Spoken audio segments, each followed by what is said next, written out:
In today's video, I'll teach you how to update Sofascore app.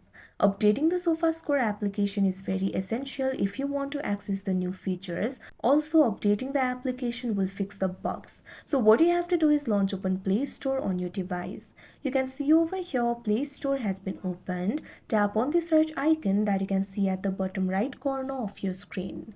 Now you'll be able to search for the Sofascore. Now you'll be led to this kind of interface. Tap on the search bar that you can see at the top. Now what you have to do is type in Sofascore. You'll be able to see the results over here. Find the application for Sofascore and tap on it.